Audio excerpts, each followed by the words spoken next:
I'm Suzanne, I'm an Emergency Planning Officer for Humber Emergency Planning Service. An Emergency Planning Officer plans for emergencies. We don't respond like the emergency services do, but we put procedures in place so everything runs smoothly. We tend to focus on animal disease, flooding, oil pollution, human diseases such as pandemic influenza. It's only when the emergencies hit big time that everybody gets to know about it. So a lot of our job is behind the scenes, making sure those things don't get any bigger. I've been working for Humber Emergency Planning Service for almost 3 years now. I started off as an emergency planning assistant when I came in, and I've worked my way up to emergency planning officer. I was working in the hotel industry and just wanted a change, a complete change as it was. Saw the job for emergency planning assistant advertised and I went for it. Looking back when I was at school, I don't remember any of my friends ever knowing what they wanted to do.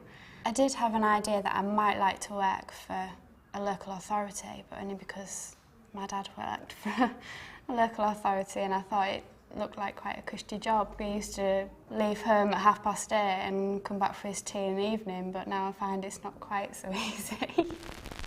I got good results in my GCSEs and then stayed at school in the sixth form to do my A-levels. But to be quite honest, I didn't really try very hard. I think I discovered the rest of the world. So when I finished my A-levels, I decided that I was going to take a year out before I went to university. Just didn't want to stay on in education. I was just sick of it by that time. So I got offered the opportunity to go to Spain with one of my friends. So that's where I went. Initially it was supposed to be for 6 months and ended up staying for 3 years. What happened is I was working in a bar with one of my best friends from school who had a friend in Salou, which is not far from Barcelona, who just wanted some people to go out and work in a bar. And we jumped at the chance. And then we got asked if we wanted to work in a hotel, who were crying out for English speakers, which we were quite good at.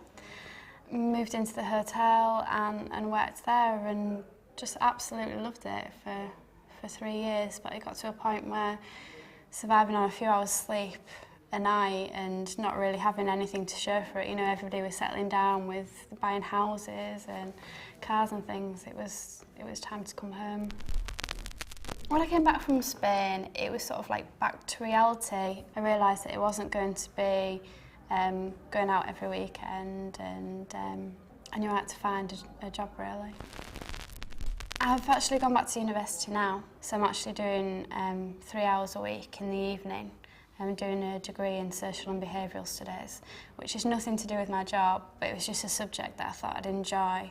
I mean, with me not knowing where my career's going from here, it's quite nice that I've got my experience from emergency planning, but I've also got, or will have, a degree in a completely different subject, so I can literally take it anywhere. In the next sort of 5-10 years' time, who knows where I'm going to be. You'd think in emergency planning I would make plans for the future, but I don't think you know what's going to come next. At the moment I love my job in emergency planning, but if you asked me if I was going to be emergency planning for the rest of my career, then I'd say probably not, but I couldn't tell you what I was going to do next.